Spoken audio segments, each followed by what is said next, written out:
Hi, welcome. Thank you all so much for coming. I'm so excited. This has kind of been a whirlwind, and there's been a lot of inspiration that has been put into this event, and I'm so thankful for everyone that has put in effort and put in time and put in resources to help make this happen. I think it's imperative and it's so necessary. It's such a cool event that I'm so excited is finally happening. I think it's a little overdue. But again, I want to say thank you all so much for coming. So the things we're going to be focusing on tonight, obviously you saw on our program, if you were able to grab one, this is about sexual autonomy. So what that means is, in a time, with the Me Too movement and with everything going on in our society that is really trying to come down on sexuality expression, come down on, women and men and people being able to make decisions in regard to their body, their sexuality, their lives in general, their personal lives. I think that this is an imperative message that we're spreading tonight. So we're pretty much just saying, do what you want, do what you need, and love what you're doing. And that's important, and I'm so excited. And throughout the night, if you see something that makes you laugh. If you hear something that makes you cry. If you hear something that you're moved by, snap, give us some, thanks. Be an active audience. These people have worked really hard to put together some really powerful performances for you, so enjoy them. Thank you all so much, and enjoy.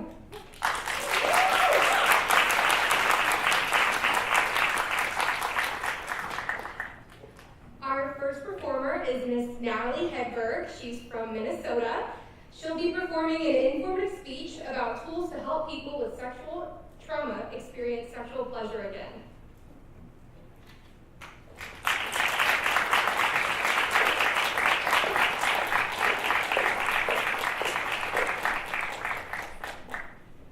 When Ninka Helder's world fell apart, she found support to repair most of the pieces.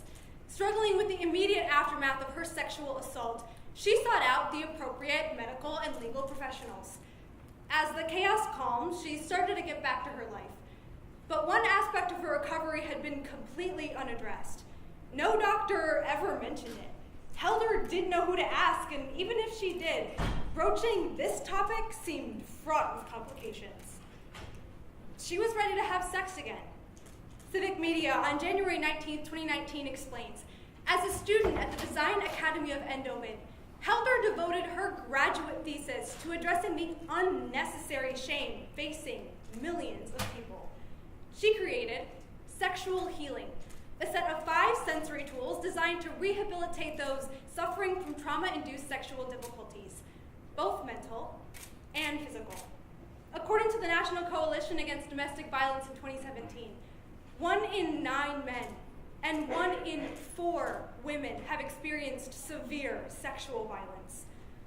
Recently, we've been trying. We're better at holding assailants accountable, providing survivor-focused support.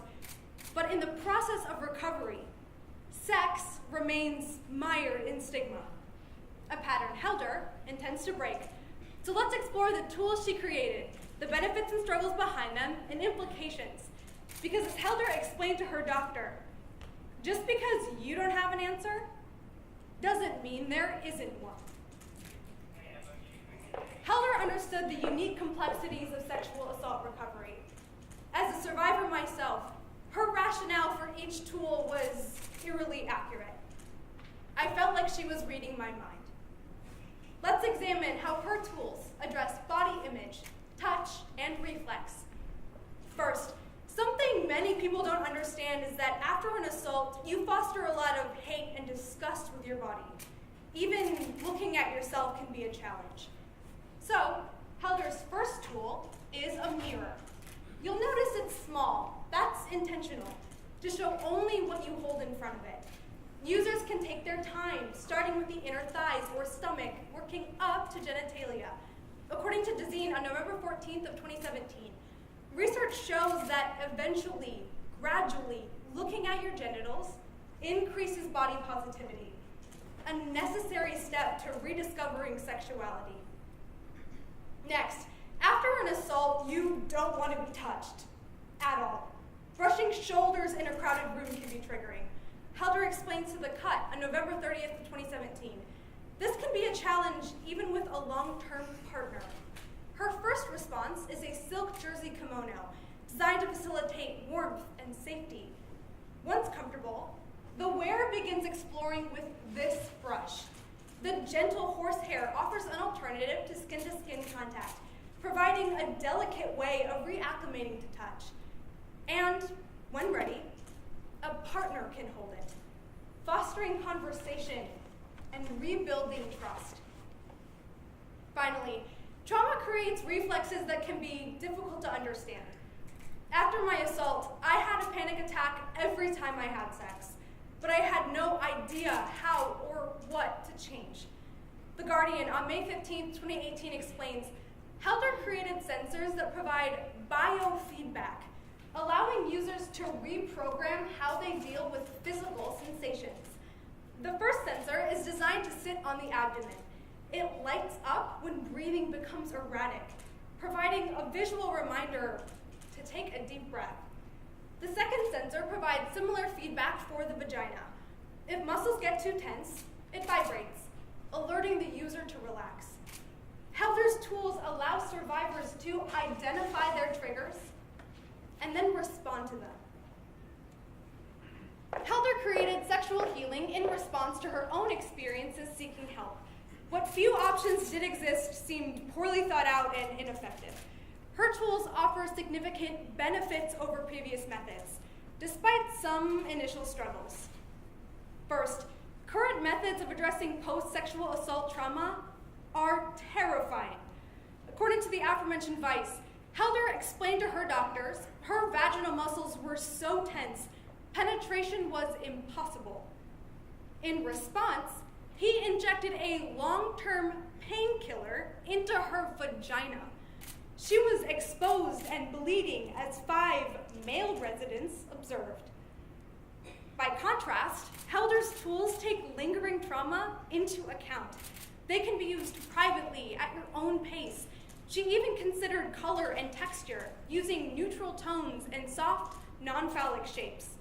Her tools don't look, feel, or act like sex toys.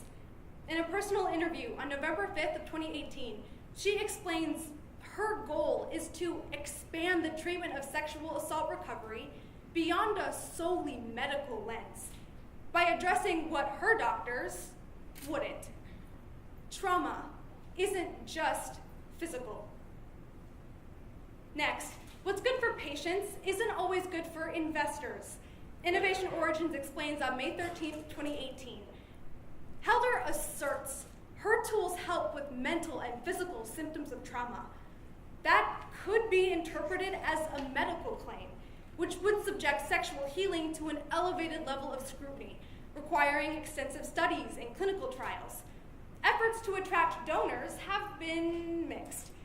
In our interview, she explained there's actually a lot of funding for medical devices and a lot of people willing to invest in sex toys. But her tools exist in the muddy limbo in between, leaving her with 2 unappealing options. Years of expensive trials, or her tools packaged alongside vibrating dildos. So, she's hatched a new plan. After a successful crowdsourcing campaign last fall and presentations at medical conferences around the world, she's beginning the necessary testing to bring sexual healing to everyone, on her terms. When Helder disclosed her assault to her partner, she was worried about how he would react. But he simply responded, would she end the relationship over an erection problem? Empathy and compassion inspired her new therapeutic techniques. And 2 implications. First, Helder critiques our disparate approaches to therapy. She tells the aforementioned Vice, when your body stops working, you go to a doctor. When you have mental trauma, a therapist. But we never think of those things being connected, and those specialists never talk to each other, leaving patients confused and frustrated. Sexual healing operates from the premise that physical and psychological trauma are integrally connected. So her tools account for the fact that someone experiencing muscle spasms may not need an injection.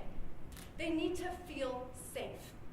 A remedy that presents itself when reconceptualizing sexual assault recovery through an interdisciplinary lens. We recognize there are physical and psychological elements in the infliction of trauma. Helder challenges us to acknowledge them in the healing process as well. Finally, Helder's work critiques our way of discussing therapy only in terms of function. According to the previously cited civic media, discussions about trauma are missing an explicit concern for pleasure. Helder's doctor's first response to her vaginal tension was a numbing agent, ensuring she could have sex, just not enjoy it. And this mindset begins much earlier than doctors' offices. In sex ed classes, teachers focus on prevention and protection. A very progressive instructor might touch on mechanics. So what feels good is learned from experimentation and porn. The establishment on May 13th of 2018 explains, so many young women grit their teeth through painful sex, wondering what they're doing wrong. Helder places pleasure front and center. In doing so, she hopes to reframe its role as something dirty or risque to an integral component in discussions of sexuality. Helder has not let her sexual assault define her. Instead, she created sexual healing with its unique benefits, obstacles, and implications. Sexual assault recovery is difficult, and it's difficult to talk about. Helder hopes that her tools will make that process a little easier.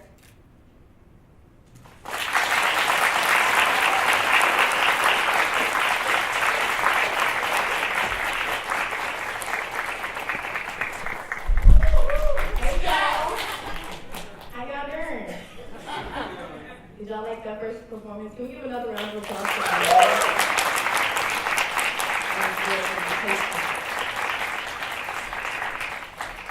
All right. So our next performer is Emma Warnicki. She's a sophomore from Detroit, Michigan.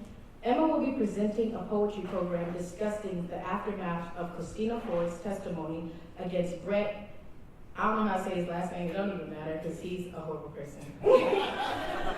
Shedding light on the national gaslighting of victims perpetuating by Trump's administration. Everybody give it a y'all ready? All right. Y'all give a round of applause to my girl, Emma.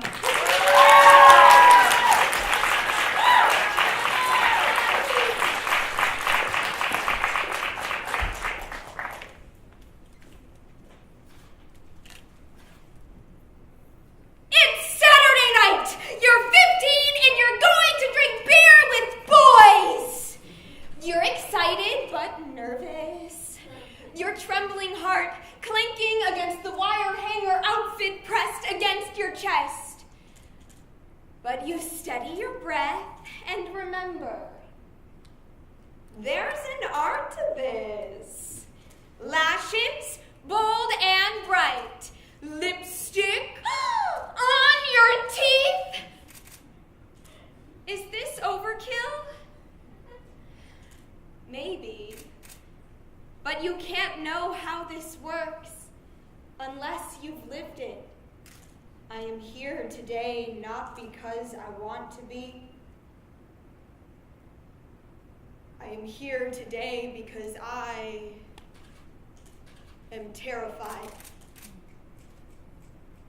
I am here today to tell you what happened to me while Brett Kavanaugh and I were in high school. I am terrified.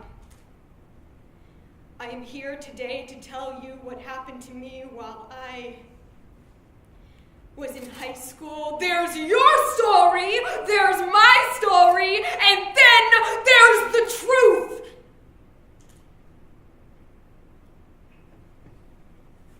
My name is Dr. Christine Blasey Ford, and I am here. I am here today to tell you this might be the best night of your life. These parties, this story is a telling that you will do so many times.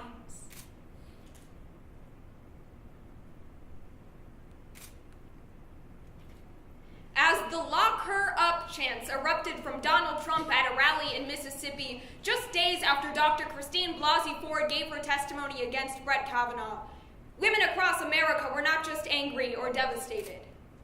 We were exhausted. Throughout the reign of the Trump administration, hundreds of thousands of women have been dehumanized so blatantly that terms like trauma or triggered have lost their impact. Medium of October 4th, 2018 continues. What we are witnessing right now is a large-scale dismissal of women's reality. It's a mass trauma perpetuated by leaders who will tell women in their most vulnerable of moments that it's men who are the real victims. It's a national gaslighting. Through the use of two doors, a repetitious poem made from Dr. Ford's testimony by Ashley Perschbacher, Gaslit by Megan Brown, and Trauma Game by Tatiana Ford, I seek to validate the experiences of the women whose realities have been dismantled by the cruelty of the Republican Party. I have described the events publicly before. The evidence is the air outside is cool and sweet, but it's warm inside the house. Humid with human bodies, and it feels like a rainforest. A keg, a room full of bodies. You scan the room for a familiar face. You don't see one, but you do see them. There were 4 boys. I remember being there that night. Are you sure you even remember it right? Brett Kavanaugh, Mark Judge, PJ Smith, and one other boy whose name I cannot recall. I do not remember all of the details. I do not remember. I do not remember as much as I would like to. You don't remember. I don't. But I do remember you search the room for a clean cup and make your way to the keg. The sticky floorboard swelled with base filling beneath your feet. The cup's white rim blushes lipstick red as you take your first sip. It's pretty gross. But you drink it anyway. It's good practice.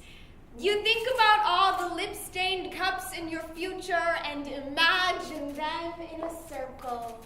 This one smudged pink from your first college party. Dark purple on this one from your rebellious stage. A subtle neutral tone on a champagne flute from your wedding night. Each vessel a rite of passage. Your mind is reeling and your heart is full, but so is your bladder. You scan the room for a bathroom and find a set of stairs. I drank 1 beer that evening. I drank 1 beer, just 1? How can you be so sure? Did 1 turn to 2, turn to 3, turn around and face the camera? Tell America you're innocent as beer bubbles crawl up the back of your throat. I drank 1 beer that evening. 1. Brett and Mark were visibly drunk. I went up a narrow set of stairs to use the bathroom. I went up. Wooden stairs creak and moan beneath your black boots, and the landing is now your canopy. The bathroom door is within your reach, but when I got to the top, I was pushed from behind into a bedroom. Brett and Mark came in and locked the door behind them. Suddenly, you're being pushed backwards. I was terrified.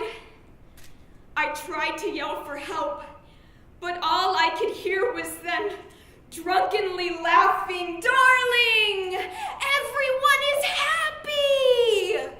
Maybe you should try it. Are you trying hard enough to have some better, more attractive feelings? It's a party! And the sad girl in the darkened room stays sad her entire life. This is what terrified me the most. Brett and Mark put his hand over my mouth to stop me from screaming, and all over this country, countless victims are desperate to pry the hand of doubt from in front of their mouths. Their cries for autonomy drowned out by a chorus of political pundits on the evening news. Red ties and white lies claiming men are more afraid now than ever. Say, how could she not remember? Say, he's a good guy. Say, that man has a family.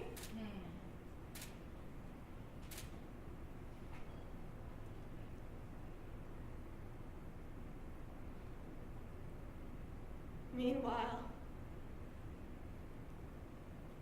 the gaslight still burns. But it's your hand on the switch now,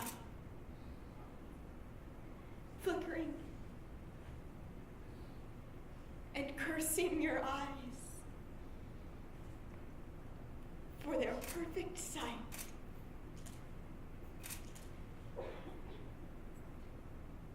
Back home, you find yourself apologizing to a voice that no one else can hear. Shadows in your bedroom flicker, and you hear his voice instead of thunder, telling you there is no storm. I have seen my life picked apart by people on television, in the media. I have seen my life picked apart. At this point, I will do my best to answer your questions. At this point, it is not my responsibility to determine whether Mr. Kavanaugh deserves to sit on the Supreme Court. At this point, my responsibility is to tell the truth.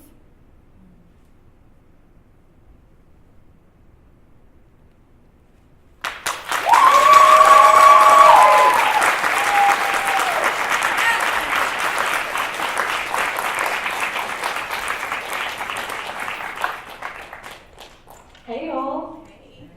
Hope Harbor's mission is to empower and support anyone impacted by sexual trauma. They are committed to our community to effect social change, to eliminate all forms of sexual violence, advocate for the rights of survivors of sexual assault and abuse, and provide specialized treatment interventions. Hope Harbor is a nonprofit crisis counseling center that provides one-of-a-kind services to victims of sexual assault and their families and friends. Hope Harbor.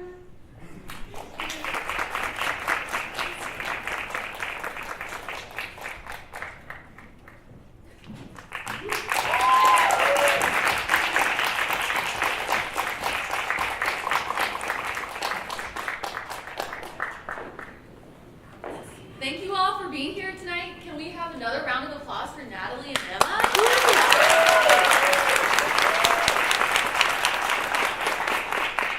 My name is Elena Milby. I'm with Hope Harbor. I'm the crisis intervention specialist. I like to also just kind of introduce myself as the volunteer coordinator. With the multitude of services that Hope Harbor provides, the two services that are really important to us and the basis of our agency are two that volunteers really help us with, which are a 24/7 crisis support line, and then a 24/7 emergency advocacy, which is where we actually go to the hospital to be with survivors after they have been assaulted, where they are reporting to law enforcement or seeking medical treatment, including an evidence collection kit. And hello, my name is Tina Smiley-Gitch, and I am a therapist at Hope Harbor. Excuse me. So we offer individual counseling services for people that have been affected by sexual trauma, be it primary or secondary. So the sexual assault could have happened to you, it could have happened to a family member or a friend. Our services are free, so you don't ever have to worry about insurance. You never have to worry about if your parents are going to find out if you're coming to us. We work with all ages. We work with, I'm trying to think of the list in my head, sexual orientation, age, your sex, it doesn't matter. We are here to serve, so anyone that feels the need to talk to someone, we are here for you. I'm trying to think, another thing that we do is we go out to schools. So we start with preschool and kindergartners, talking about, it's a program called My Body Belongs to Me, so we talk about bad touch and healthy touch, and we go through things with older kids, internet safety, healthy relationships, cyberbullying, everything that is affecting our kids now. So we go out to preschools, middle schools, elementary, high school, colleges. So we talk to college students. I actually teach at Western, so I am around college students at least twice a week. I'm trying to think of what else. Where are you guys located? Oh, yes. So our main office is located on Broadway. So if you all are familiar with where the White Squirrel is. KFC. We're just a couple houses in between KFC and the White Squirrel. So we've had students actually live on campus and be able to walk to our office, which, I mean, on a nice day, but also, that it is, somewhat in a close vicinity for students who may want that option to be able to come, to ours. But we also serve Glasgow, Russellville, Franklin. We go as far, so we serve a 10-county area. So we see a lot of more people than just here in Bowling Green. And some of the other services that we offer is working with survivors who are going through the justice system. So we have a legal advocate that actually goes to court with the survivor, can also be there to kind of process what to expect when navigating the justice system, which can be very complicated and difficult, as we can imagine.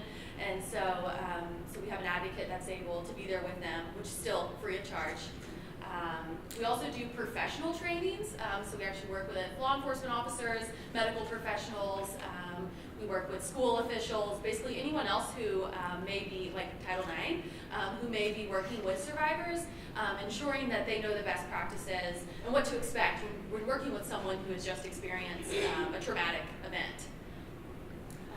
So do you guys have any questions? Any other questions for us? You'll just have to yell out. Yeah, because we can't see. What are some of your current greatest challenges that you deal with as an organization, or challenges to your mission, to your goals? Yeah, so definitely, I mean, with the Me Too movement, that offered a platform to start that conversation, right? We had a lot, significant more response on our crisis hotline of people, wanting to talk, being affected by those events. After Dr. Ford's testimony, exuberant amount of calls where people were specifically mentioning her testimony as what upset them, of the reaction that our country had to that. And I remember going to staff members who had been around, for a long time, even staff members who had been around during Anita Hill, were like, what did you all do then? And so while we were thankful that we were there for those survivors, it was unfortunately a reminder, that there's still a reason we exist. There's still a reason, there's still a purpose for why we do what we do, because we still hear those comments. I'm very fortunate in that I surround myself with people, right, who have like-minded views. But then if I do step out of my circle, I am reminded that survivors have to hear that all the time. So definitely the cultural implications that we still see, of rape culture is a struggle. And piggybacking off of that, after Dr. Ford's testimony, we had, I want to say, because we have meetings every Tuesday morning with intakes, and halfway through the month, we had already had probably 16 or 17 intakes. And the month wasn't even over, and sometimes we don't have that many intakes in a couple of months span. So that definitely That was a huge effect of survivors in our community. and sometimes with people coming to us, it's the first time they have told anyone about their sexual trauma. There was a time where a young lady came in. It was the day before her 77th birthday, and so she wanted to tell someone. So we deal with a lot of people. Sometimes we're the only people that believe them. So it's very important for us to let our clients know that we do believe them, that we are there for them.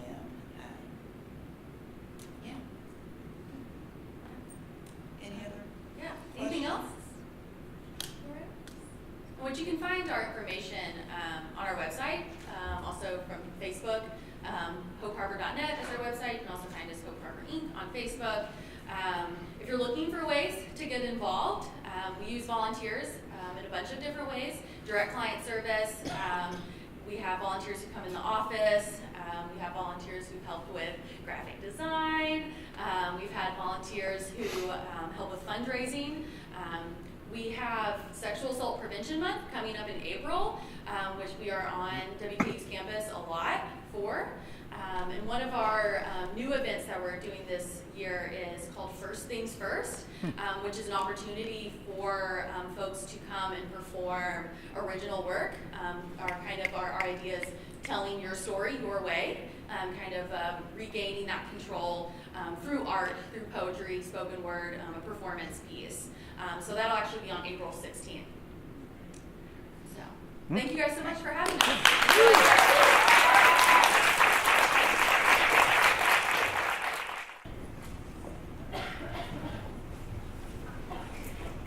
Simone Wayland is a sophomore from Sonora, Kentucky, and she is presenting a persuasive speech on the gynecologist tool, the speculum.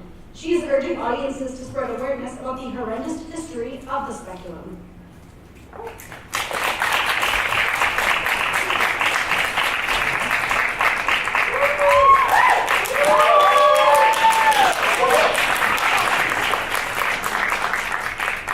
In April of 2018, a 164-year-old statue was removed from Central Park following a unanimous decision made by New York City's public design team. Nearly 8 months after Charlottesville, the Washington Post on March 18, 2018 explains, the statue of J. Marion Sims was the state's first to be taken down. Sims is commonly known as the father of gynecology because of his creation of the speculum. The speculum, as described by Planned Parenthood, is a metal or plastic duck-bill-shaped device used to separate the walls of the vagina in routine pelvic exams. However, as Atlantic on April 18, 2018 explains, his legacy is increasingly tainted by a racist past. He developed the instrument by experimenting on enslaved black women. And as the previously cited Atlantic article continues, its archaic design is notorious for causing negative cognitive and behavioral processes during exams. In fact, Dr. Pasek wrote in May's Women's Health on December 14, 2016, often exams cannot be completed because the patient is in tears. For over 200 years, Sims' device has been used in doctors' offices across the country without major redesign. That's over 60 million exams conducted each year without regard for women's comfort or Sims' racist actions. It is past time that we all join the fight to replace the speculum. It is vital that we explore the speculum's causes, effects, and active solutions. As a woman, a black woman, I refuse to let my reproductive health be dictated by gynecology's white father. In 2006, the University of Alabama at Birmingham removed a painting of Sims that declared him one of America's medical giants. Yet, the fruits of his experiment live on because of two causes: doctor indifference and proliferating use. First, the speculum was created directly from racist medical experimentation. But that doesn't stop doctors from using his work. Vox, on June 14, 2018, explains, the speculum joins a long line of vaunted medical breakthroughs developed on black bodies without our consent. But that doesn't stop doctors from using his work. As we can see, that vestiges of racism in the medical community diminishes the trust black people put in modern medicine. Take the film spec, an inflatable alternative. The creator of it told The Atlantic on April 18, 2014, doctors and nurses saw it and praised it, but then didn't want to take the time to learn something new. By refusing to explore alternatives, doctors are investing in their own convenience over challenging racism, ignoring the pain of Anarcha, Lucy, and Betsy, the women Sims most frequently mentions experimenting on, without anesthesia. Second, doctors are finding new ways to use the speculum. As a previously cited Atlantic article explains, the speculum was designed to repair a vescovaginal fistula, a complication due to prolonged labor. But today, it is used in every routine pelvic exam for women of any age. Vaginal exams are a necessary tool that help us catch many harmful diseases, such as cancer. But because of the speculum, can cause more harm than good. In fact, in 2014, the American College of Physicians recommended against screening pelvic examinations, stating screening pelvic examinations exposes adults to unnecessary and avoidable harms, including anxiety, discomfort, and embarrassment. It may even prevent some women from seeking needed medical help. What once was a device used in emergency situations is now a barrier between women and their health care. In February of 2018, the University of South Carolina removed their endowed chair honoring J. Sims, doing it so quietly as they never mentioned his name in the minutes. Yet, his experiments have not been silent, yielding two effects: iatrophobia and trauma. First, iatrophobia, or fear of the healer, refers to a phenomenon where vestiges of racism in the medical system diminishes the trust black people put in modern medicine. Take the Tuskegee trials. It seems distant, but did not end until 1972. Boston Globe on March 14, 2016 explains, 5 decades have passed, but 5 decades is not very long. Not when the history of segregated healthcare remains alive in stories recounted in black households. Thomas LeBatis at George Washington University furthers, I think distrust is built in the social DNA of black culture. And why shouldn't it be when you consider the history of untrustworthy medical care over the centuries? For black women, we can't just forget about the history of the speculum. It is a yearly reminder that to the medical community, we were, and maybe still are, less than human. Second, the speculum causes physical and psychological pain for women. In a typical pelvic exam, this is how the speculum functions. Lubrication is typically put on the tip of the device, though it's considered optional. Then, while spraying the vaginal lips open, it is inserted in the vaginal cavity in one motion, like this. From there, the gynecologist will crank open the vagina. Once open, they will use an 8-inch cervical brush for endocervical specimen collection. It sounds uncomfortable, because it is. Yet there are numerous articles like Self.com on April 24th, 2018 that tell women to just grit and bear the pain. It will be over soon. Narratives like this disregard women's fears while encouraging us to just embrace the pain. It is important that Sim's memorialization in stone is being challenged. But if we want to get rid of his real legacy, we must replace the speculum. And we can accomplish this by talking to our OBGYNs and spreading awareness. First, if you talk to most doctors, they'll tell you they still use the speculum for no other reason because there are no alternatives. However, designers in recent years have ardently pushed for options for and by women, like Marcia Sidhu, a biomedical engineer student at Duke, who created a miniature pin-sized colposcope and a tampon-sized inserter to replace speculums during exams. Public Library of Science, a May 2017 reports, 92.3% of patients preferred Sidhu's innovation, but it never caught on. Doctors are not switching to patient-approved, viable options for no other reason than historical inertia. I've created a list of alternatives to the speculum. They are in your pamphlet. Talk to your doctor or OBGYN about our options. They have to know that we demand better. And if they refuse, I have a template on how to issue a complaint against that doctor and hospital. Come talk to me. Finally, we must spread awareness about the discomfort of public exams. Luckily, a group of women designers created YanaCare, a website dedicated to spread awareness about the discomfort of public exams.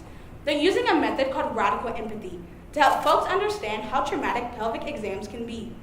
So I challenge you, talk to one person about public exams. Or if you can't relate, go watch their video designed to help you empathize. There is a link to the video in your pamphlet. In a personal interview with YanaCare on August 30th, 2018, they said the best way to help the cause is to simply spread awareness. Because taking care of your vagina should not be painful. And until we stop the normalization of it, millions of people will have to endure that pain for no reason. It was heartbreaking to uncover that my doctor routinely used a device rooted in the pain of my ancestors. Today, we discuss why the speculum persists, its impact, and how we can fight. Because no one should have to choose between their health, comfort, and race again.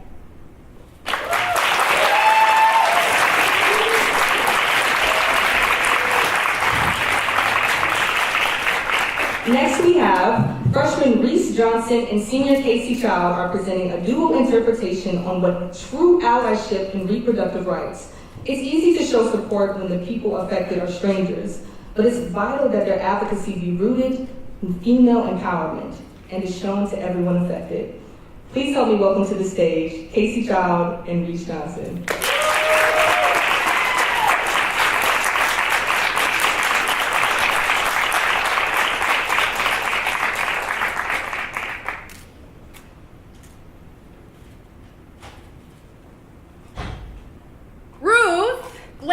Around the room, admiring the wooden crib, the quilt adorning the wall, the results of all the choices she had made, and Thomas had passively accepted. I'm telling you, this is the one.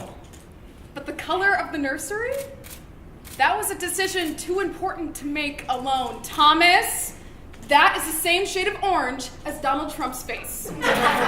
She places a hand on his cheek. I love you, but you have awful taste. Thomas looks at Ruth, her tired eyes, her increasingly protruding stomach. Fine! No orange. The baby just kicked. Ruth takes Thomas's hand and places it on her stomach. He hesitates. That's amazing. For both of them, the unexpected pregnancy was intensely traumatic. To keep the baby was a choice Ruth had made. And for the past 7 months, Thomas had tried finding joy in his wife's decision. While Ruth spends her days becoming increasingly excited, Thomas grows more and more anxious of the looming due date. Because the baby isn't actually his. Because Ruth had been assaulted. What about green? I love it.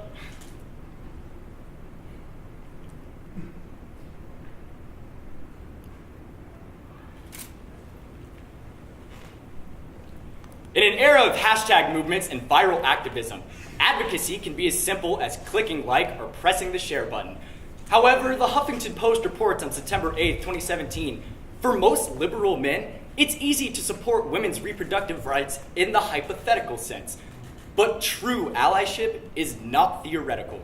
We are eager to support tidy, generalized narratives, stories that we can support without question. But when the faces are more familiar, when the choices men claim to support impact the lives of their friends, their family members, their partners, it is vital that their advocacy be rooted in the only choice that matters: our empowerment. The Weight They Bear by Michelle Woods. Okay, bye! Thank you so much for the cloth diapers. They're just so great for the environment. Yeah, we'll see ya. Oh my God. Did your dad really just ask me if my boobs had started leaking? Like, yeah, but really? They surveyed the mess of cake-splattered plates and gifts along the fireplace. Ruth had pictured this moment from the first time Thomas tried getting her pregnant. They imagined celebrating 2 lines on a stick, ultrasound images of a child with her lips, his nose. After months of trying, they remained positive. But the test stayed negative. Thomas couldn't forgive himself when he found out he was the issue. But here he is, a soon-to-be father nonetheless. Ruth doesn't speak much about the night it happened. She claims the details of that night are hers and hers alone, and says she's thankful for Thomas's empathy. Therapy taught her that healing comes in many different forms, and this is her healing. The instructor in the birthing class is a fucking hippie nutjob. Passionate. The couple sit on plush yoga mats in a circle around the room. Thomas, just do the fucking breathing exercises like the nice ponytail man told you to. Let us breathe in our positive energies and exhale all that tortures our souls. Thomas! Oh, wait, give me your hand. I swear, they kick every time you laugh. For a moment, Thomas doesn't think about the therapy sessions or Ruth waking up screaming in the middle of the night.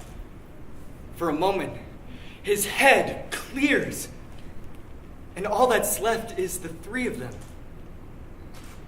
A family. Huh? Thank you.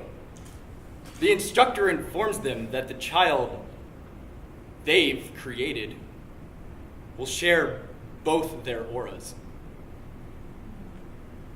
Thomas pulls his hand away. You know, if it's a boy, he should grow a ponytail. Yeah. I'll leave that up to you.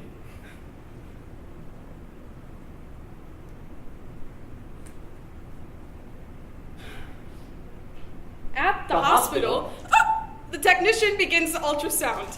Ruth and Thomas watch as she points out the baby's heartbeat. It's strong, she says. Up until this point, the sex of the baby was unknown. In the next 2 weeks, the technician says, you will be bringing home a healthy baby. Boy?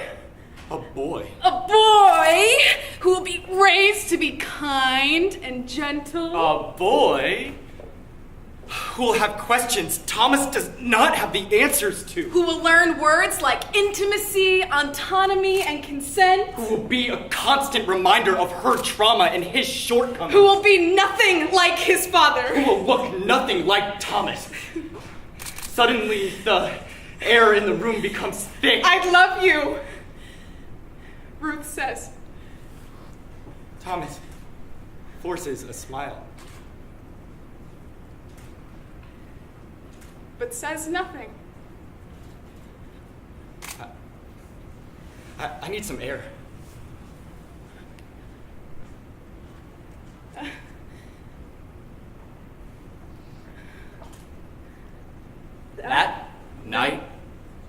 Thomas stands in the nursery, examining the ultrasound photo Ruth taped above the crib.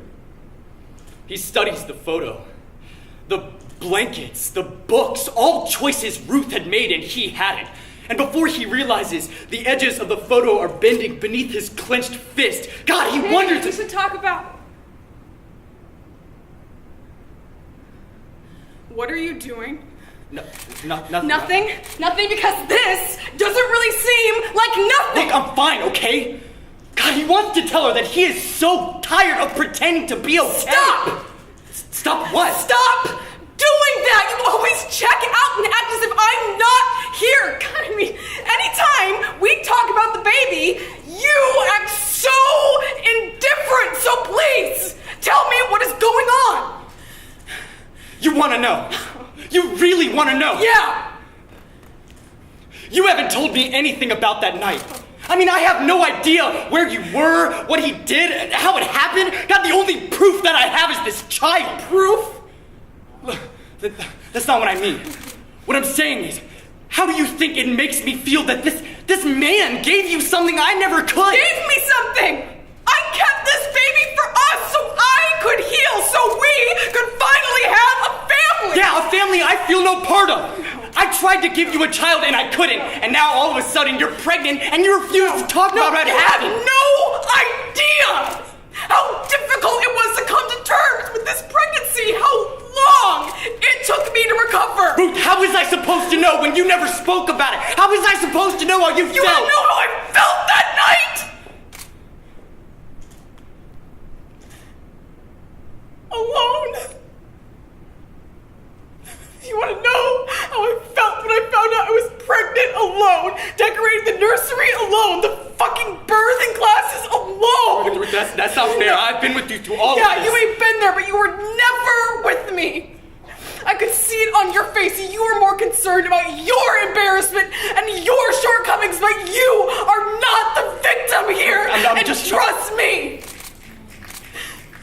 I know I am strong enough. I've been doing this for 8 months, alone.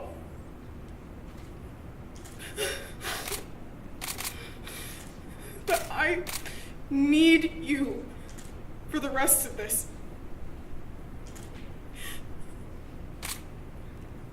We need you. Okay?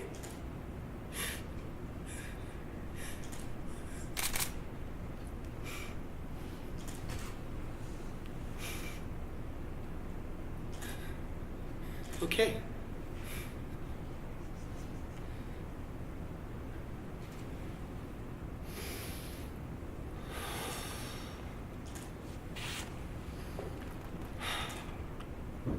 Diaper. Diaper. I'm going in. Ruth watches her husband struggle to change their newborn. The two most important men in her life. He has his mother's eyes and... Oh, shit! His father's bladder.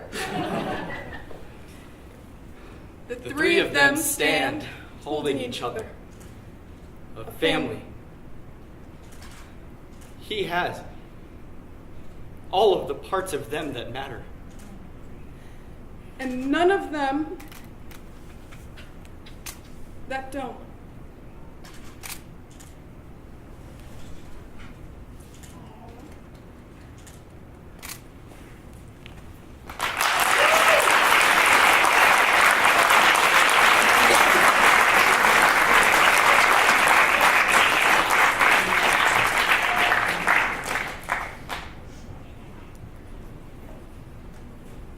The final speaker of the night is someone who has single-handedly changed my life and continues to do so every day that I'm with her. She is one of the most inspiring people that I've ever met and the creator of this event. Junior Faith LoPiccolo from Lexington, Kentucky, who will be performing a program oral interpretation, which is different pieces of literature, including poems, humor, dramatic interpretation, and prose, about reclaiming sexual autonomy.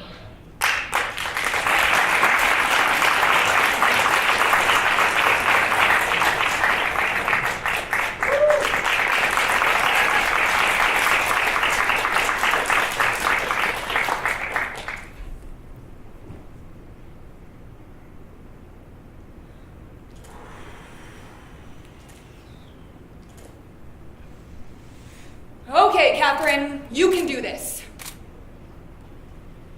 He's super hot and he's super nice and he didn't even try to look at your boobs when he was talking to you. Important stuff.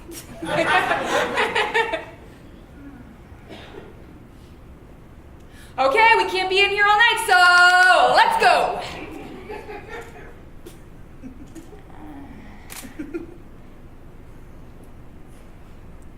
He can wait. The yogi told me to stretch so far that my bones break, to bury my desires into downward dog, to warrior flex and suppress till neither trauma nor pleasure could obstruct my aura. Nobody tells you that there's this strange sort of unspoken theory that once a woman has been raped, sex is no longer a viable option for her. Too often the assumption is once a woman has been raped, she is sexually broken and forever unfixable. What I want to tell you is what I wish I had been told. Rape is not a form of sex. Look, Catherine, you got this. You did the therapy, you did the meditation, and Dr. Sandy says we're good. So we're good, we're good, we're good, we're good, we're good.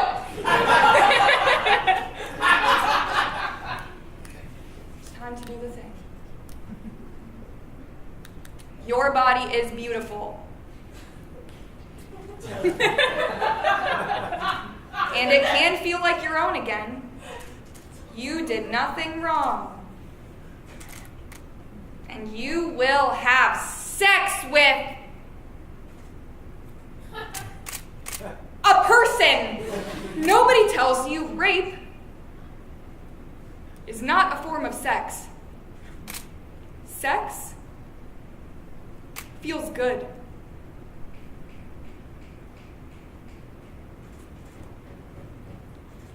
After years of therapy following her sexual assault, London-based nurse Pavan Amara found it difficult to locate resources to help her cope with a persistent consequence of her attack: a fractured relationship with her own sexuality. The NHS confirms survivors often struggle with regaining sexual autonomy following an attack. Research tends to focus mainly on mental health, legal protection, and prevention. Notably absent from these discussions, sex. This exclusion leaves survivors isolated, even re-traumatized, desperate for a support system that not only validates their experiences, but prioritizes their bodily and sexual reclamation. In the absence of holistic resources, my hope is these reflections will become a catalyst for a wider discussion to finding self-love and empowerment.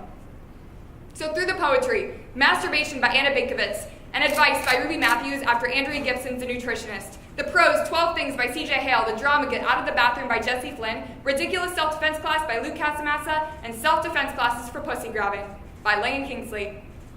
Not a program or a prescription, but a conversation. Because even in the aftermath of our most intimate traumas, we are sexy, we are sexual, and we are so worthy. The first time I fucked someone with the lights on, I thought it a victory. A reclamation of sorts. By owning my own body, I had won.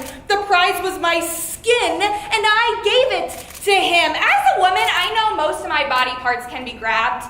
My neck, my waist, my back, and now even my pussy can be grabbed. So, I went to a local self-defense studio because I wanted to protect myself from pussy grabbers by being a dick kicker. Ha! I want to welcome you here to this Rapists Beware course. I'm going to protect you from being murdered. If you want to protect yourself from an attack, you must consider any and all defenses, even if it means being gross. You might try belching and then blowing it in the assailant's face. Or if you can, try to pass gas. The smell might drive them away. Or urinate on yourself. Or excrete on yourself. Rub the excrement all over your arms and face. Nobody tells you self-defense classes aren't always empowering. And and therapeutic efforts tend to focus primarily on mental recovery, leaving survivors often feeling disassociated from their own bodies. The therapist tended to my mind but left my body behind.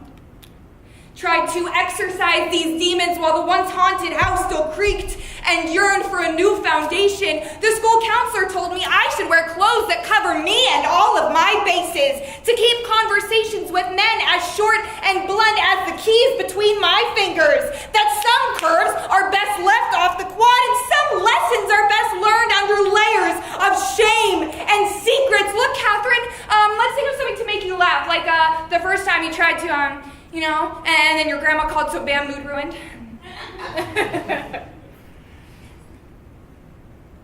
You need like lingerie or something? Yeah, okay. Or the second time you tried and it was like you couldn't remember a lot about you, or like you were an uninvited guest in your own home. You just couldn't remember.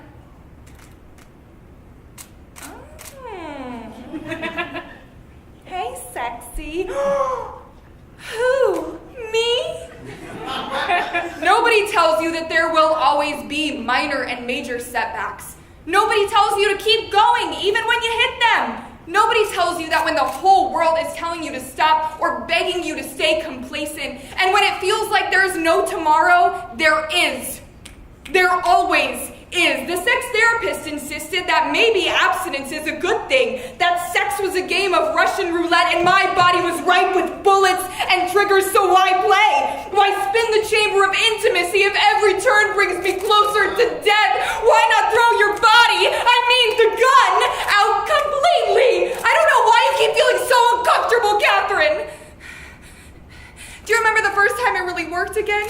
You got home and you got under the covers and you let the music guide your hands and you remembered and you listened to yourself for what felt like the first time in forever. You listened to you and no one else. And when the orgasm hit that night, you felt right. As if everything that were happening was meant to be. Because it was for you. No one else. Today I masturbated with the lights on. No longer leaving them off, pretending there was someone else there to justify this, because I am damn good in bed. And that doesn't change just because there's no one else there for me to be good for. Nobody tells you this, so I'm telling you. Sometimes it may take a while to feel wholly reunited with your body again. And that's okay. You can take all the time you need. My body told me to relax.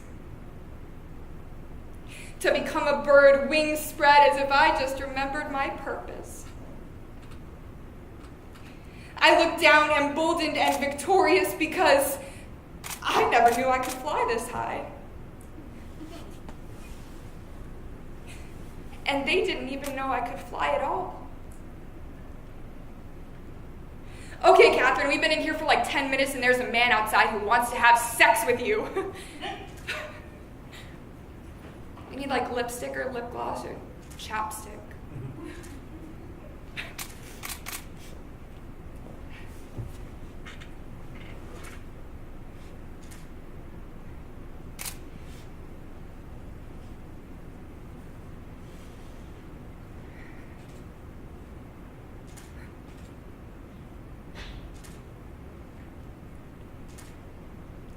You look so beautiful.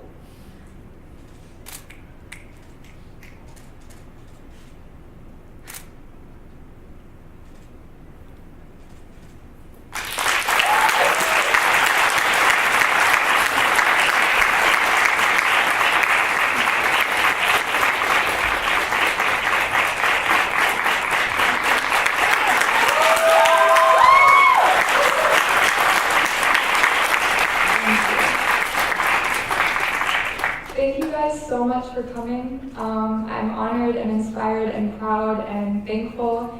And I have flowers backstage for everyone who helped and who performed and who hosted. I'm so thankful. I hope that we can continue this years to come. I am hoping that we can just all become a catalyst for a wider discussion about everything that we heard tonight. Tell people what you learned, tell people what you loved, and thank you all so much. Seriously, it means the world. I appreciate all of you. I hope you have a great night.